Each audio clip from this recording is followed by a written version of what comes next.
తెలంగాణలో స్థానిక సంస్థల ఎన్నికల నేపథ్యంలో రిజర్వేషన్ల టెన్షన్ కొనసాగుతుంది. ఒకవైపు షెడ్యూల్ ప్రకటించిన రాష్ట్ర ఎలక్షన్ కమిషన్ ఏర్పాట్లు ముమ్మరం చేసింది. మరొకవైపు కోర్టులో కేసుపై ఉత్కంఠ కొనసాగుతుంది. దీంతో పాత పద్ధతి ప్రకారమే ఎన్నికలు జరుగుతాయా లేదా కొత్తగా ప్రకటించిన బీసీ రిజర్వేషన్ల ప్రకారం ఎన్నికలు నిర్వహిస్తారా అనే చర్చ రాజకీయ వర్గాల్లో జోరుగా జరుగుతోంది. తెలంగాణలో స్థానిక సంస్థల ఎన్నికల్ని మొత్తం 5 దశల్లో నిర్వహించబోతున్నారు. బీసీలకు 42% రిజర్వేషన్లతో తెలంగాణ రాష్ట్ర ఎన్నికల సంఘం షెడ్యూల్ ప్రకటన చేసింది.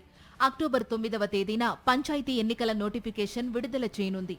మొదటగా ఎంపీటీసీ, జెడ్పీటీసీ ఎన్నికలు 2 దశల్లో జరగనున్నాయి. తరువాత పంచాయతీ ఎన్నికలు 3 దశల్లో జరగనున్నట్లు షెడ్యూల్ ప్రకటన చేశారు ఎలక్షన్ కమిషనర్ రాణి కుముదిని. ఇంతవరకు ఓకే గాని అసలు విషయం రిజర్వేషన్ల పంచాయతీ తేలాలి. అప్పుడే ఈ ఎన్నికలపై క్లారిటీ వస్తుందని రాజకీయ విశ్లేషకులు అభిప్రాయపడుతున్నారు. సెప్టెంబర్ 30వ తేదీలోపు ఎన్నికల ప్రక్రియ పూర్తి చేయాలని కోర్టు ఆదేశాలు ఉండడంతోనే ప్రభుత్వం ఎలక్షన్ షెడ్యూల్ ప్రకటన చేసిందనే చర్చ రాజకీయ వర్గాల్లో జరుగుతోంది. మరోవైపు బీసీలకు 42% రిజర్వేషన్లపై రెడ్డి జాగృతి వేసిన పిటిషన్పై ఇప్పటికే విచారణ మొదలుపెట్టిన కోర్టు తదుపరి విచారణను అక్టోబర్ 8వ తేదీకి వాయిదా వేసింది.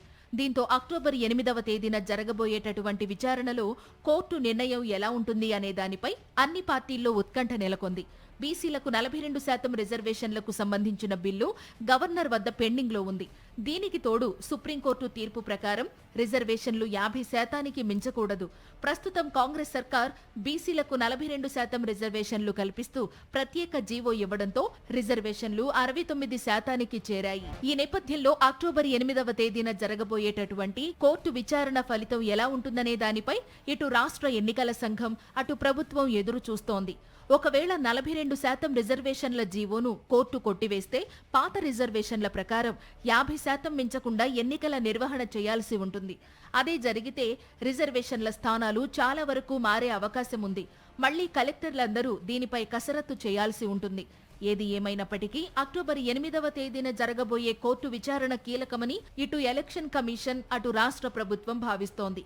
కొత్త పద్ధతి ప్రకారం ఎన్నికలు జరుగుతాయా, పాత పద్ధతి ప్రకారమే ఎన్నికలు జరుగుతాయా అనే విషయంపై అక్టోబర్ 8వ తేదీన క్లారిటీ వచ్చే అవకాశం ఉంది.